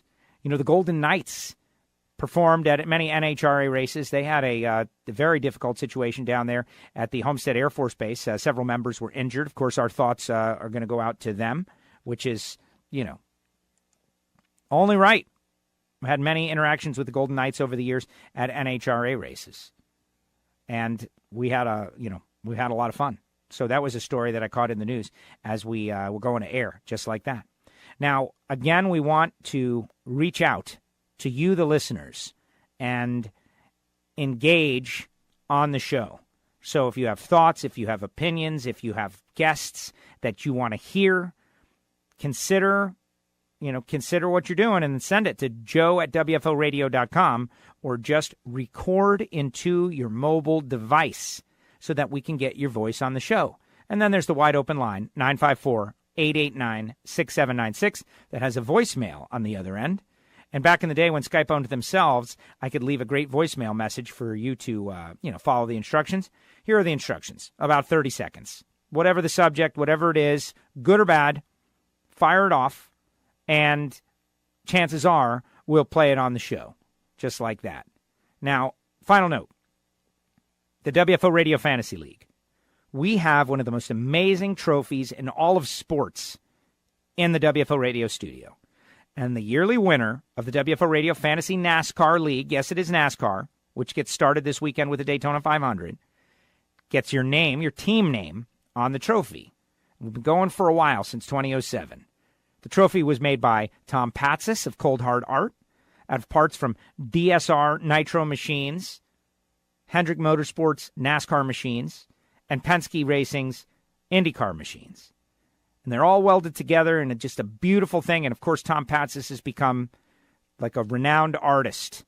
Everybody wants him to do stuff. The WFO trophy, done by Tom Patsis. I hope he signed this thing somewhere, Tom. You better have done that. Or put some sort of, mark that it was you. I'll be angry. If you would like to join the league, listen to the Ignition podcast right at the very beginning, because I know nobody has patience. Right at the very beginning, we give all the league instructions and information. The website, the group ID, the password. And maybe you follow NHRA and NASCAR, or maybe you don't. Our Ignition show, getting rave reviews. People are loving it. We're doing the Haas F1 report. We're keeping up, doing a Haas story every week. The American Formula One team. We're following NASCAR. We're going to continue to follow motorsports. If it's got a wheels, an engine, and a driver, we're interested. But NHRA drag racing and drag racing in general is our love and passion. I'm so looking forward to the Amalie Motor Oil NHRA Gator Nationals. The unfinished business, all of that. Now, at the start of the show, and I kind of referenced it right after Robert Hight, but John Force deciding it was very important for me to know the backstory, coming over and, guiding me through it, and then me thinking to myself, before I, blow up the snake, I want to make sure he's cool with it. So easing on over and asking him, confirming the story, the way it was told to me, and the way to kind of tell the story. Is this accurate? And he's like, yeah, that's accurate. And to think about the return of Don the Snake Prudhomme to activity other than as a legend. You could call him a talent scout or a sponsor scout or a backer or a mentor or I don't know. But every time Austin Prock was on the starting line in the John Force Racing Top Fuel Dragster, Don the Snake Prudhomme was there. How cool is that? How cool is that? It's great. It's a massive story. And I think it should be, discussed as a massive story. Tony Schumacher was out there, along with Linda Vaughn. I saw that. Linda, hello. Tony, beard shaved, looked great. Got to get that car back on the track, man. Got to get that car back on the track. Seen some stories on Competition Plus, just confirming, basically, that the car is ready and they need something. And, maybe the previous company or maybe a new company or who knows. But there was panic, again, the same thing I mentioned moments ago. There's always panic. People just freak out. If Tony Schumacher sits out the whole season, drag racing will go on. In the mid-1980s, Don the Snake lost his sponsorship and sat out a year. And then he came back. That's the way this deal is. And whatever happens, we're going to have a bunch of drag racers out there that want to go fast and want to compete for NHRA Wallies. It's going to take a lot more than any one team not being able to find funding. And, if you're the type of person, and I know you're not, this is the whole thing is I'm preaching to the choir here at the end of WFO Radio. You just listened to 2.5 hours of NHRA interviews and my nonsense to get to this point where I'm telling you, don't be negative. I know you're not negative, but there's negative people around and among us and with us and killing the sport, frankly. Fight against them. Fight against them. That is my new mantra for 2019. Fight against the negativity. There you go. Hey, thanks to our big sponsors, the people who support WFO Radio, like Scott Palmer through catspotlitter.com and, of course, Magic Dry and motorsportsguys.com. That's Terry McMillan. These are websites you should be bookmarking, folks, and using and utilizing and getting to know. Hanks to First Laboratories and hankstofirst.com. Rodax Coffee and Grills.com, the School of Automotive Machinists and Technology, samtech.edu, Frank Hawley's Drag Racing School. And oh, by the way, Drag Racing Edge magazine runs ads for WFO Radio Podcast every edition. Johnny D and Brett over there are big help to us, helping grow our audience, making them aware of what we are doing.